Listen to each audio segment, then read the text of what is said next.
myself. Why does he think that, and does he also agree with Rudy Giuliani, his lawyer, that a pardon for himself would be unthinkable and would lead to immediate impeachment? Thankfully, the president hasn't done anything wrong and wouldn't have any need for a pardon. But does he absolutely rule out doing that? I mean, does he rule out ever issuing a pardon for himself? Once again, thankfully, the president hasn't done anything wrong and therefore wouldn't need one. Steve? How does the president respond to this criticism from Republicans about his tariffs against the EU, Canada, and Mexico? How do you reassure these senators and various people who are complaining about this? Imposing the 232 tariffs protect the steel and aluminum industries because they're very critical to our national security. And for months, the United States has had discussions with Canada, Mexico, and the EU to find an alternative. Without an alternative solution, tariffs are the only measures appropriate to safeguard the country. We have strong relations with Mexico, Canada, and the EU, and will continue, and those will continue even though the tariffs are there. Ken? Sarah, what was the contents of Kim Jong-un's letter to the president that he received last week? And what did the president take away from that? Is he more encouraged based on receiving that letter? I'm not going to get into the specifics of the letter, but as the president said, they were interesting, and we feel like things are continuing to move forward, and good progress has been made, and we're continuing to prepare for the President's Summit. I can tell you the president has been receiving daily briefings on North Korea from his national security team, and I can also tell you the schedule for tentatively for that first meeting will be on June 12th at 9 a.m. Singapore time and take place June 11th, 9 p.m. East Coast time. There's a separate report that Vladimir Putin has reached out to Kim Jong-un and wants to meet with him. Is that a meeting that the president think would be constructive to this process? Does the president support Vladimir Putin meeting with Kim Jong-un as well? Our focus is on the president's meeting with Kim Jong-un, and the president will make his views known directly to him when we're in Singapore, and our focus will continue to be on denuclearization. Mara? Sarah, why the president tweeted that the special counsel law was totally unconstitutional. If that's the case, why is he allowing his own Justice Department to abide by it? Look, scholars have raised a number of questions about the legality of the special counsel process. The president's made his views about the special counsel very clear, and the president knows that the special counsel isn't needed because, once again, he hasn't done anything wrong. There was no obstruction, no collusion, and no wrongdoing. However, we continue to cooperate. He's never said the law itself was unconstitutional. How can he allow his own Justice Department to participate in something that's unconstitutional? Once again, I addressed this. The scholars have raised a number of questions on it, and the president's made his views clear. Francesca? Thank you, Sarah. I did want to follow up on that and try and figure out what exactly the basis was for the president's claim that it is unconstitutional. But I wanted to ask you about something else as well. EPA Administrator Scott Pruitt has been accused of enlisting taxpayer-funded staffer to not only shop for apartments around Washington, D.C., but also to shop for a used mattress from the president's hotel just around the corner. And I wanted to know if any of that gives the president pause at this point or causes his confidence in Scott Pruitt to waver. Certainly looking into the matter, I couldn't comment on the specifics of the furniture used in his apartment. John? And certainly would not attempt to. John, go ahead. Dwell on that for a second and let it sink in. I prefer not to, but go ahead. You said that significant progress is being made in the diplomatic talks in the DMZ between U.S. and North Korean officials. The big question here is denuclearization. The president would like it to happen all at once. He said that before, but that it could also be a phased-in process. I know that the meeting has yet to take place, but certainly they're trying to iron out some details here. Does it look like it will be in all at once, or is the phase-in more likely? Look, I'm not going to go ahead and predict a meeting that hasn't even taken place yet, and I can't get into the ongoing diplomatic talks, but I can tell you that they've been positive, and we're looking forward to the meeting in Singapore. Stephen? No matter what you call it, is maximum pressure still the policy of the United States toward North Korea? Our policy hasn't changed, and as the president stated, we have sanctions on. They're very powerful, and we would not take those sanctions off unless North Korea denuclearized. Peter? So let me ask you if I can. Does the president believe that he is above the law? Certainly not. The president hasn't done anything wrong. The question isn't if he's done anything wrong. I guess the question is, does the president believe the framers envisioned a system where the president couldn't pardon himself, where the president could be above the law? Certainly, the Constitution very clearly lays out the law, and once again, the president hasn't done anything wrong, and we feel very comfortable in that front. I know, but you just a moment ago said it's not that clear. So I guess simply put, does the president believe he is above the law? Certainly, no one is above the law. Let me ask you a Vivian, question go ahead. If I can't follow, just because I Sorry, haven't no, been here I'm a going while. to keep going right I just here. want to ask you, this is an Sorry, important Peter, one we're because gonna it's keep about. moving. Go I'll just keep ahead. asking if I can. Peter, The president. no, you can actually. Well, Go actually, I'm ahead. going to, Sarah. I think this is important. I haven't I'm had a going chance to to ask this continue to question. move on. Sarah, Sarah, thanks. Right here in the All middle. right, thanks. Go ahead. Sarah, what's the status of the tariffs on China? Does the administration still plan to move ahead with the June 15th deadline, as they stated? President Trump is taking steps to continue to reform the dysfunctional trade system that currently harms American workers and businesses, and the president is taking steps to protect U.S. technology and intellectual property from China's discriminatory and burdensome trade practices. We're going to continue in those negotiations. As you know, I put out a statement earlier this morning that those conversations continue. Brian, we're going to keep moving. Go ahead, Thank Brian. you. Two quick questions. One, I've asked this before, is there any chance we could ever see the president come out here and take some questions from us in this briefing room? And secondly, has anyone in this administration ever asked the president, last week you had on your agenda, an agenda where you had lower jobs coming out, lower unemployment coming out, and you also had the Second Chance Act, I think it was. And instead of those, we had to respond to presidential tweets. Has anybody ever in this administration asked him to back away from Twitter just for a day? On the first question, certainly you guys would be the first to know if the president comes out here, but thankfully he does address the press in a number of ways and in a number of venues, and we'll see if it happens here, and we'll certainly let you know. In terms of Twitter, the president uses Twitter to communicate directly to the American people. Frankly, you have the ability to choose what you want to write about, and you guys choose to write about things that the American people don't care about day in and day out, and that's a decision that you make, and frankly, I think it's the wrong one. Jordan, go ahead. We don't have the opportunity to ask him a question about that, though, Sarah. Can we at least get an opportunity to ask him a question Jordan, about go what ahead. he tweets? Thanks, Sarah. I want to ask you about the lawyer's letter to the special counsel. You said last August that the president did not dictate the statement about the Trump Tower meeting during the campaign, but the lawyers wrote to the special counsel that the president did dictate that statement. What's the reason for that discrepancy? Like you said, this is from a letter from the outside counsel, and I direct you to them to answer that question. Deborah. Information? Once again, you're referencing a letter that came directly from outside counsel, and I would refer you to them to answer that question. Deborah? After Kim Kardashian's visit, thanks, Sarah, is President Trump considering a commutation for Alice Johnson, who already has served 21 years of a life without parole sentence? The president's considering a number of different pardons and commutations, and when we have an announcement on that, we'll certainly let you guys know. John? Thanks a lot, Sarah. Since Robert Mueller was named the special counsel over a year ago, the president's team, his legal team, the Justice Department has never challenged the constitutionality of the special counsel.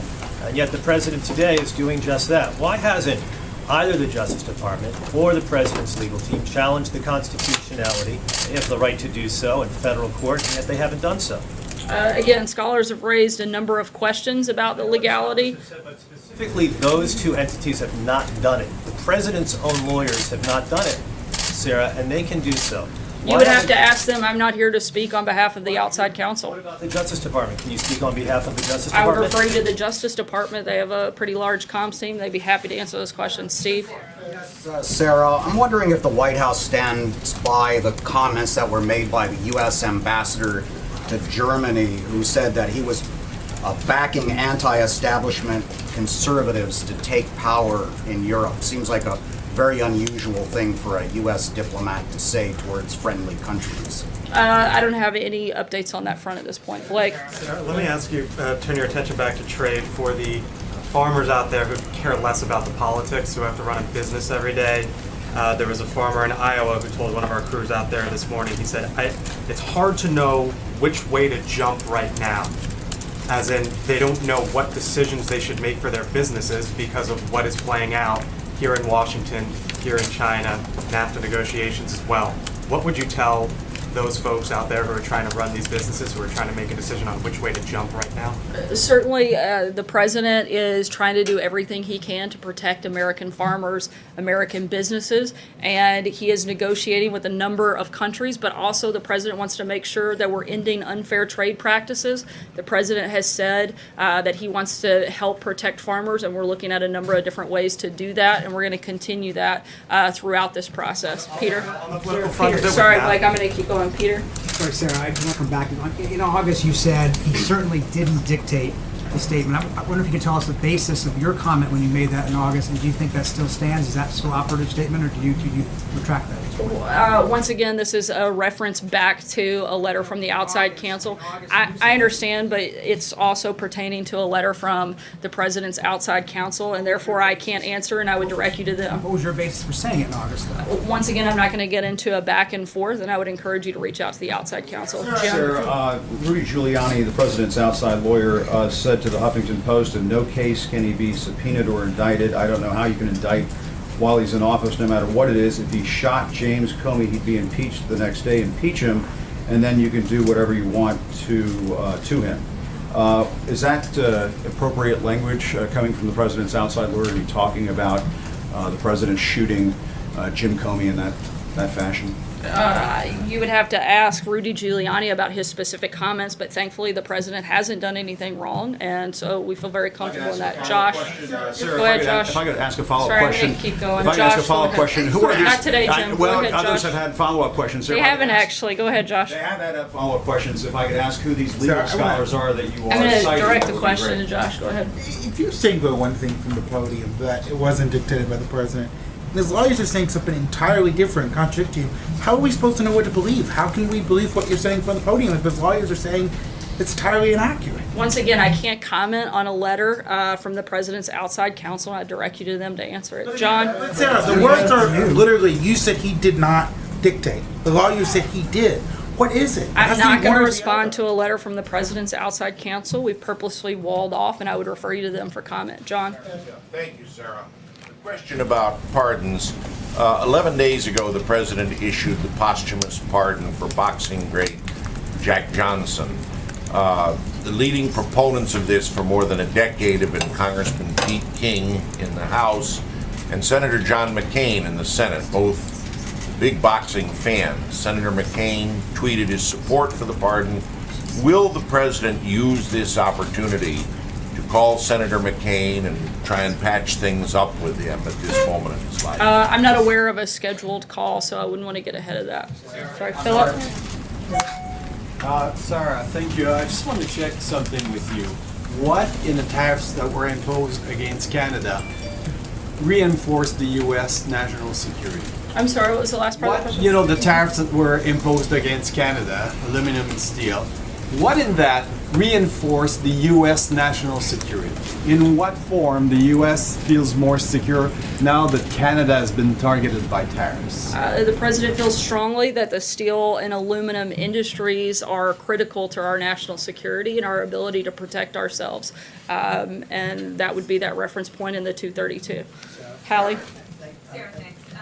The special counsel didn't seem so unconstitutional when the president was calling on one to investigate his political opponent during the campaign. So is it only unconstitutional if the president doesn't like it?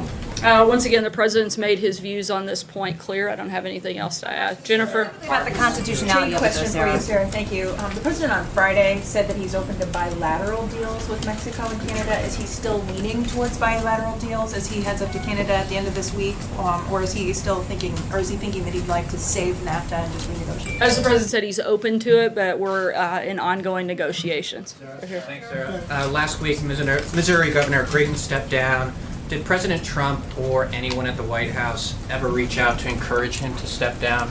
I'm not aware of any conversations directly with the president or with anyone here at the White House. So why not, considering he's the leader of the party? Certainly, we were aware of the issue and felt that this was a decision to be made by the people of Missouri and a local issue. April? Sarah just said the president hasn't done anything wrong and wouldn't need a pardon, but he said in his tweet that he has the absolute right to pardon himself. Does he assume that special counsel will find him guilty of something? No, because he hasn't done anything wrong. And in his tweet that he pardoned himself, so it seems to be an assumption that that Mueller will find him wrong for something, and if so, what would it be? It seems like it would be a completely wrong assumption. The president hasn't done anything wrong. I'm not sure how else I can answer that question. Two questions on the Justice Department and pardons. For example, the Office of Legal Counsel has said that the president can't actually pardon himself. Does the president requested a new opinion that may inform his tweet today? And also, there are some concerns about whether the president is still fielding those traditional pardon recommendations from the Justice Department. Some people are concerned that instead of relying on the Justice Department, he's relying on sort of rich and famous people to recommend pardons. The president looks at each case individually to see if something wrong has been done or whether mercy should be given. That's what he's done, and that's what he'll continue to do in the future. He has the authority to make that decision and has. Has he asked for a new OLC opinion? I'm sorry? Has he asked for a new OLC opinion on the pardon power? I'm not aware of a recommend or an ask or a recommendation, but certainly would reiterate the fact that the president hasn't done anything wrong. Thank you. What does the president think is his top foreign policy achievement in the first 500 days? I think that there have been a number of major foreign policy achievements. Certainly, I think the strengthening of relationships with a number of foreign leaders. I think that the conversation that we're looking forward to having here in the next couple of weeks is certainly a step in the right direction. Moving the embassy in Israel would certainly be on that list, being tough on Russia, being tough on trade, and making sure that countries that have engaged in unfair trade practices are held accountable. Those are just a few, but certainly I think the list is quite lengthy, and we'd be happy to provide some more details. Sarah, can you give us a little bit more background on the pardon process? Is there a process in place at this White House to review pardons?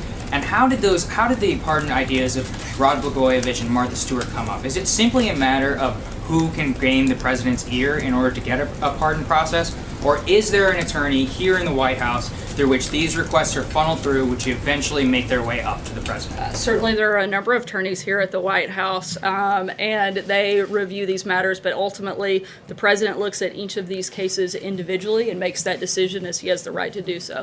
Take one last question. Eamon?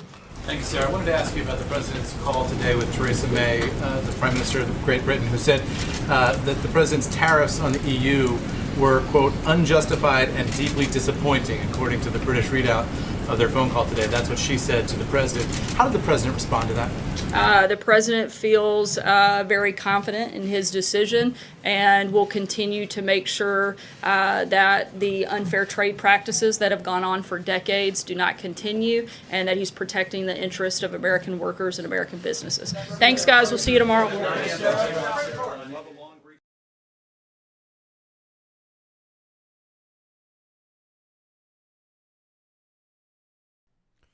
All right, folks, thank you very much for joining us and choosing us as your stream of choice. We apologize for the little hiccup that we had in between there.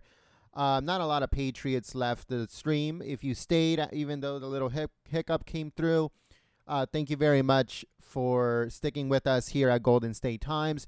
If you are new to our channel, make sure you guys subscribe. We welcome you to the family. Also, make sure that the notification bell is on. Right now, we're actively working with YouTube to try to get sponsorships on the channel. So there will be a sponsor button, and there will also be a subscribe button. And if you're sponsored to the channel, you'll get like special perks and emoticons and emojis and stuff like that. So that is in the pipeline right now. We're trying to work with YouTube, trying to get qualified for it. They said that they're going to get back to us within 24 to 48 hours. So stay tuned for that. We hope that that happens in the next few days.